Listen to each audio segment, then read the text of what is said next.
I'm getting old, y'all. I'm getting old.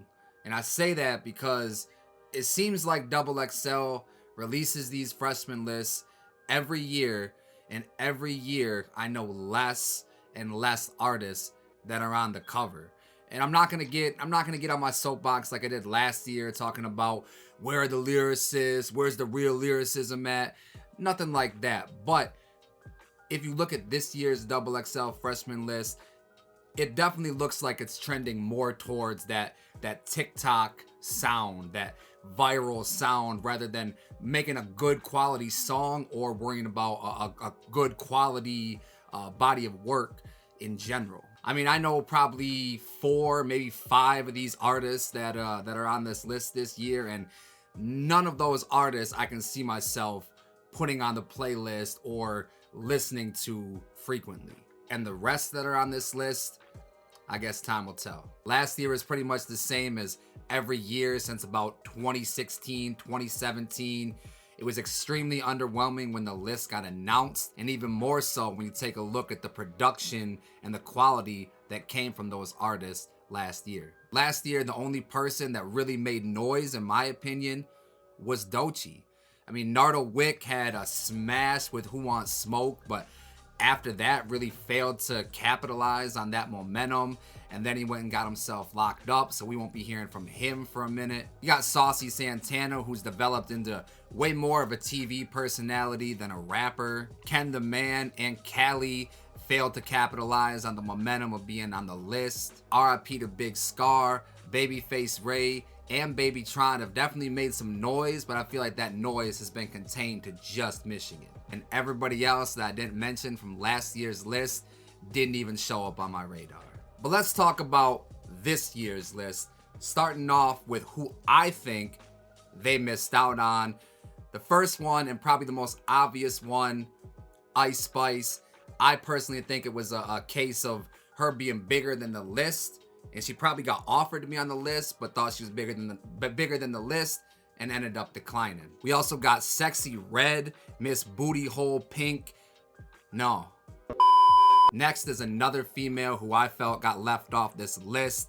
Miss Pink Pussy, Miss Booty Hole Brown herself, Sexy Red. I know y'all know the song. I know y'all know the quote. Y'all are probably sick of it.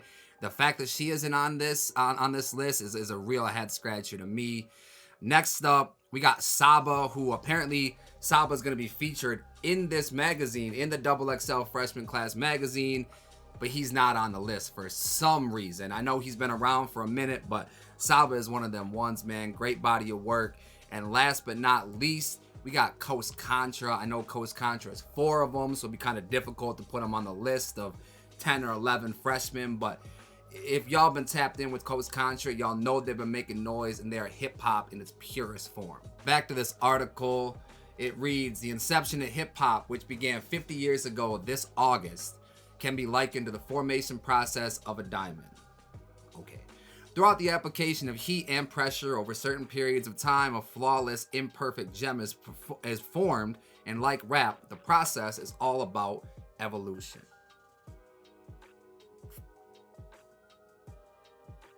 Sounds, musical landscapes, cadence, lyricism, delivery of rhymes, and more have changed throughout the last 6 decades. And staying true to XXL's yearly tradition, the freshman class of 2023 was selected based on the artist's undeniable impact. With every pivot hip-hop has experienced over the years, a crop of rising individuals proudly reached for the tightly grasped baton, narrowing down over 80 artists this year to 12.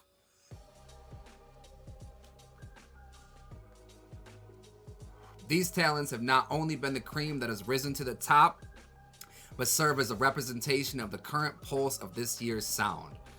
Inimitable, eclectic, vibey, I hate this article already, nostalgic, and damn good. How can some, alright, never mind, and damn good. Navigating the industry's obstacle course, these newcomers have taken on the task of releasing mixtapes and EPs, ultimately leading to debut albums, creating and maintaining momentum among fans, and touring numerous cities. So in other words, these artists are doing what the fuck they're supposed to be doing. Joining lyrical savants like J. Cole and Kendrick Lamar, bro, first of all, naming any of these people in the company of Kendrick Lamar and J. Cole already disrespectful. But major leaguers such as Future and Travis Scott, and chart toppers like Lil Durk, Lil Uzi, and Meg Thee Stallion, to name a few. The 2023 XXL freshmen are the new kids on the block, but they're ensuring that they leave indelible marks that etch themselves in hip-hop's history's book. God, this fucking article. Over the next month, XXL will be releasing freshman ciphers, freestyles, interviews, and more with each freshman pioneering producer Pierre Bourne. So we got Pierre Bourne on the beats for the ciphers and the freestyles, creating the beats for this year's much anticipated ciphers. The freshman issue hit stands everywhere July 18th in addition to their 2023 class and Pierre Bourne. It includes interviews with Lil Baby, NLE Choppa, Boozy Badass, Tusi, DDG, Saba, and more, plus a look back at what the 2022 freshman class has been doing. That's interesting. I might have to cop this magazine and give y'all a little update on what last year's list was up to. Also, there are stories on hip-hop's love for golfing, timbre, Kiara's, and the best AI hip-hop songs released to date. That is not a list that I want to be part of or reading, bro. I don't know about y'all, but I do not care for the AI shit in music. But anyway, the list. Finally, the list. These are the participants on the list. We got Finesse 2 Times, which I know next to nothing about. He's one of those ones that I've heard the name, but couldn't name you a song of his.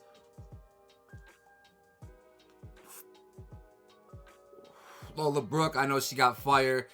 Honestly, I couldn't name you a song of hers either, but I've heard her spit, and this girl can rap, bro. She from Brooklyn. Yeah, she can really rap.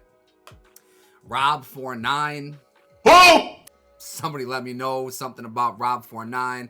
Drop a song of his down in the comments that I should react to. We got Friday, who Friday I didn't peg for a rapper. I always heard him as more of a singer.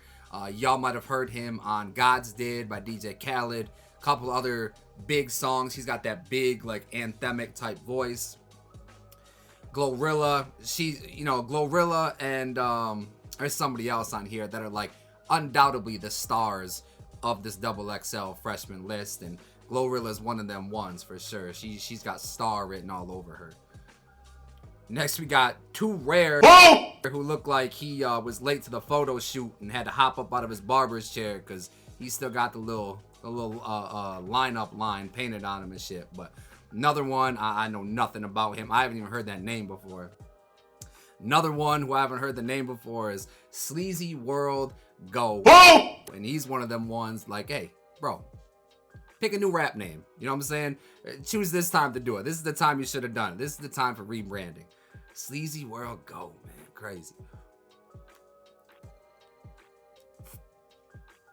Next up, this is the other one. Glorilla and Central C to me are the two leaders of this XXL list, man. To me personally, that UK rap scene, it's kind of hard for me to get into. I'm slowly getting into it, with the help of people like Central C. But I think the real hang up for me personally is the fact that, like, their slang and shit is so hard for me to understand. I feel like American slang, as I get older, the kids are using, fucking, what is it?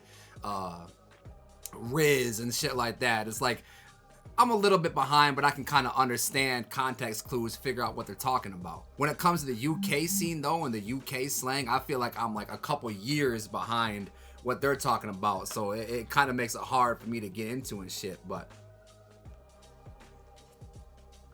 Central C did that whole freestyle on LA Leakers, I think it was, breaking down all the UK slang and shit. So Central C makes it easy.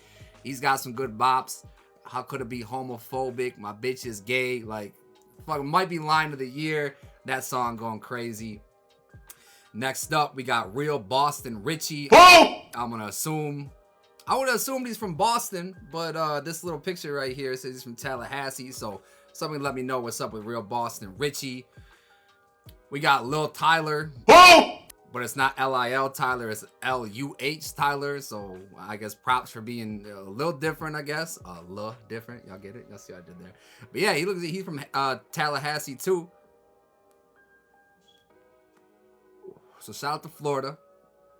We got Tia Corinne. She Freaky T. I think that's the name of the song that she's got going crazy right now. When you talk about like TikTok and that TikTok sound taking over, she's a prime example of that, and she's doing very well with that. And last but not least, the 10th spot winner, we got DC the Don. Now, DC the Don interests me. Interests the hell out of me, actually, because my joint is not lit anymore. Nah, because as soon as I saw this list get announced, I hopped on Twitter to see what Twitter was talking about. And DC the Don is like the people's champion, bro. First of all, because he got voted in by the people to be the 10th spot winner, but everybody was championing for DC the Don, saying he's the best one on the list. He's the one I'm most interested in learning about. So if you're a DC the Don fan, you watch this video, drop some songs down in the comments for me to react to. And I'm going to react to him for sure, because I'm real interested in what he's got going on, because the people seem to love him, man. But make sure y'all hit that subscribe button, turn on the bell so y'all get notified when I upload my freestyle reactions, the cypher reactions, might even do some interview reactions and shit, all depending on how this video performs and shit. So run up the numbers, run up the views, hit that like button, definitely subscribe and shit. And remember, if it's not too dope, and that shit's probably mids, y'all have a good day.